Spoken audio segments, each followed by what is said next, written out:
Thank you for your understanding and participation. This workshop brings together participants from diverse institutional backgrounds and countries. Today, we will focus on how to work with the GEAM survey, the Gender Equality Audit and Monitoring Tool. This workshop introduced and formally launched the online version of the handbook on statistical analysis for inclusive gender equality. The analytical framework we are presenting is still in development. So what we share today is the first draft of the handbook. Your feedback will help us strengthen the final version. I will also like to take a moment to thank the institutions that contributed to the first draft of the manual: the National Information Processing Institute in Poland, the Institution for Bioengineering of Catalonia, IBEC in Spain, and the Municipality of Brescia in Italy. Your collaboration and insights have been vital to this process. Thank you for your support. Well, now what is our agenda? Let me share my screen.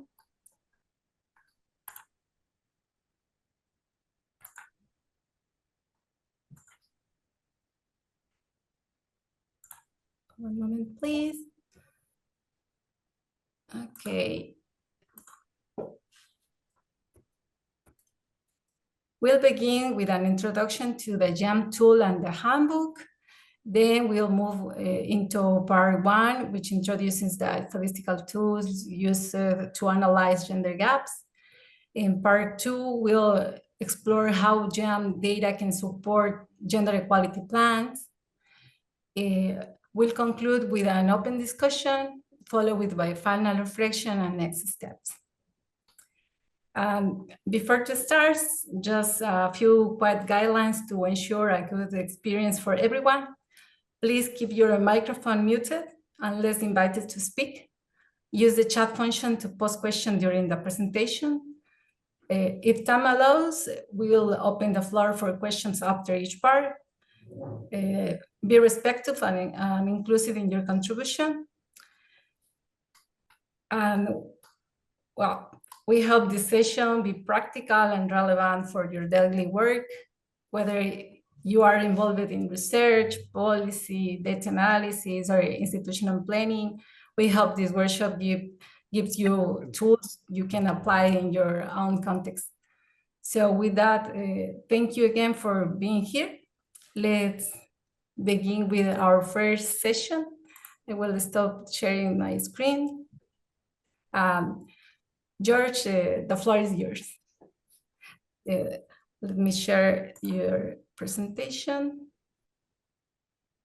Okay, thanks, Dalia, for the introduction, and also a welcome from my part. The first part, I will actually share my screen. Just a moment. And basically, you know, during this first couple of minutes, what we try to do is give you an overview of the GEAM tool itself. During the registration, we have seen that many people actually have not used the GEAM tool yet, so they haven't implemented a survey.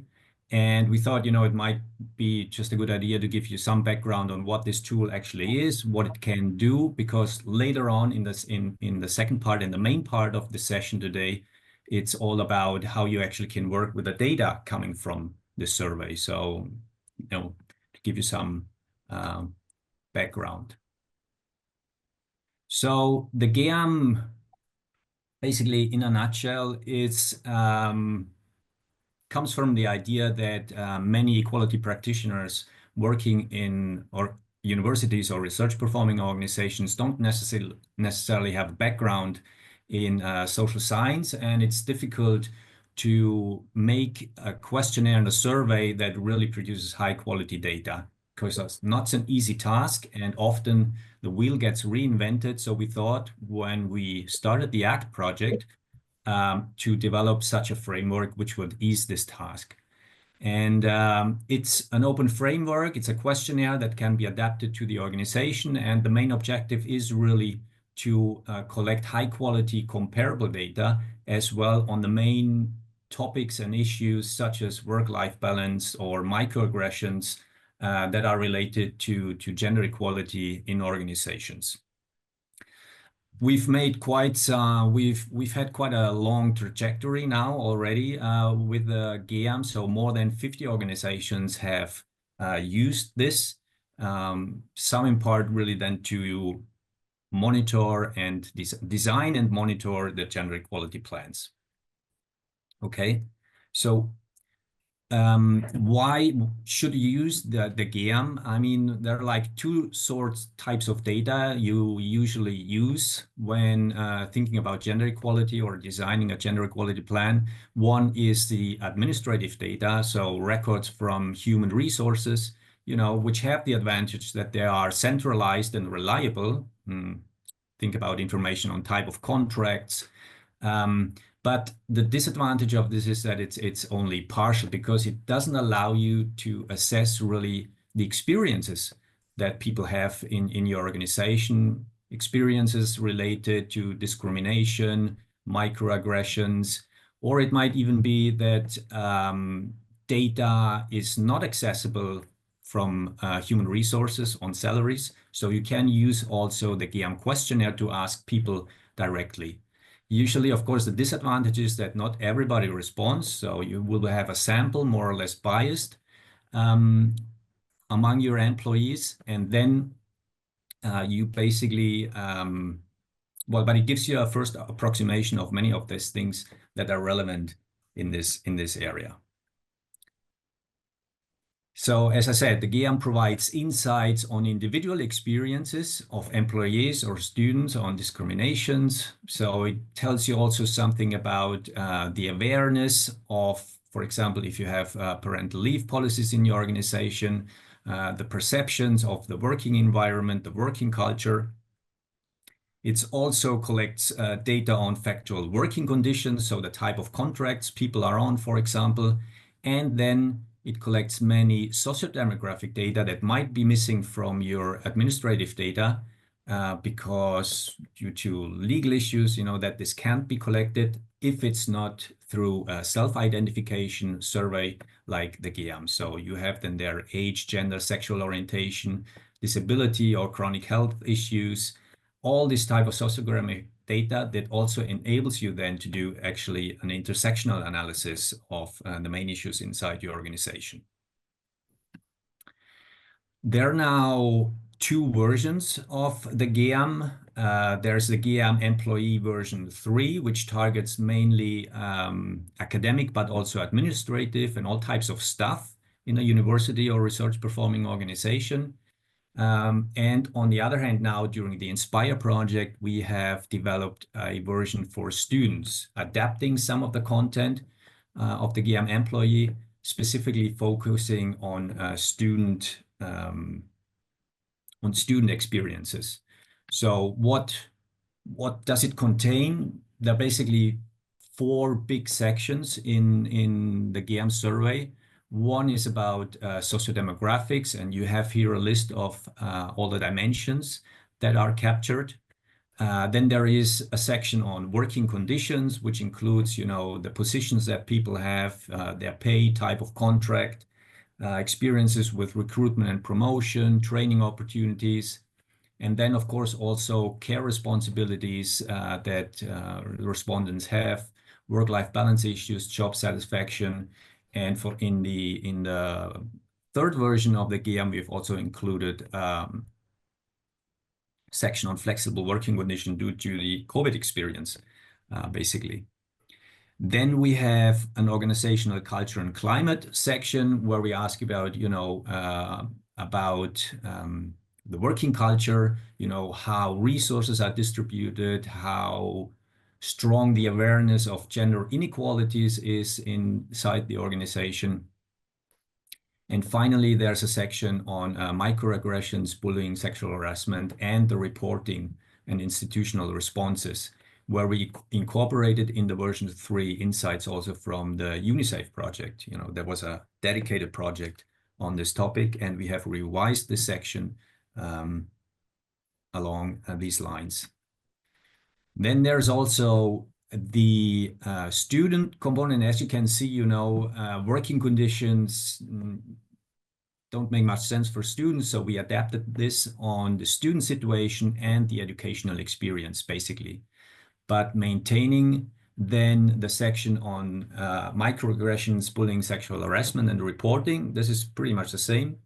But we also adapted then the campus and culture climate instead of the work environment climate to reflect their situation. So two in the GEAM now available, and these are already online implemented. So during the Inspire project, you can ask if you're interested in running such a survey in your organizations to get access to an instance, to an online copy. You then adapt this and basically launch it in your organization. There is a GEAM manual, which takes you through all the steps that are necessary in order to adapt such a survey instance for your organization. And it also explains you a little bit, you know, the background on what does it really mean to collect data on inclusive gender equality. So it gives you also sort of a background information. As you can see here, if you go to the site geammanual.eu/geamtool.eu manual, you can browse the manual, and there are also links to the online version of those questionnaires, so you can browse actually the questionnaire online. Okay, so the GEAM is free to use. It saves you time for developing and reporting. You need to adapt it to your institutional context, and you own basically the data that you generate. But, and this has been the experience over many GEAM surveys, you know, it's still a challenge to analyze the data that you generate. And this is why we moved on now during the Inspire project and developed this handbook in a way which complements the GEAM manual with approaches, recipes for analyzing the data that you generate. So this is also online, and we basically launch this book, as Dalia said, in the context of this workshop. It's still work in progress, but I mean, I think it's quite solid enough, you know, that we can publish it and show it around and people can start to use it. And following the philosophy of the open philosophy of the whole GEAM framework, you know, it's a book that has been co-authored with some of the people that have run the GEAM survey in their institutions. So the data you see there is analyzed, and it's real world data. It's a co-authored book that is online to consult, but also to contribute. So it's on a GitHub repository if you have experience with that. And basically it allows you, if you've been running a GEAM survey and you have the data, you know, you could just easily start now to use some of the code that is available in the book and run similar analysis with your own data. So it facilitates a lot the preparation, the pre-processing of your data, and then the analysis in the context of your own organization. Of course, there's also a big cautionary note. You know, it's much more demanding actually to run such a statistical analysis than just copying some code and getting some numbers. So this should always be thought of as part of a bigger process where you work together with the people that are actually affected by inequalities in your organization, students, employees, experts, statistical experts can help you to understand the data and make correct interpretations and inferences, but also then, you know, the gender equality experts and practitioners who really understand and have insights, you know, what are the main issues and what should we be looking for. So in this spirit, this book should help you to create this dialogue between, you know, okay, we have the data, what should we look at, what should we explore, how can we do that? And then you get a sort of a dialogue going. And what we want to do in the context of the workshop, basically today, is to show you some of these applications, because there are two big parts in the book. And if you consult it online, you can see that. The first one is more about statistical recipes, let's say, to be used. And then a second part goes into the thematic analysis, what you could be looking at. Okay.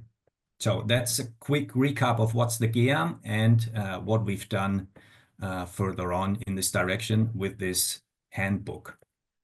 And that's that. So let me stop sharing and we can jump right into the first part where we present some of the statistical recipes, let's say.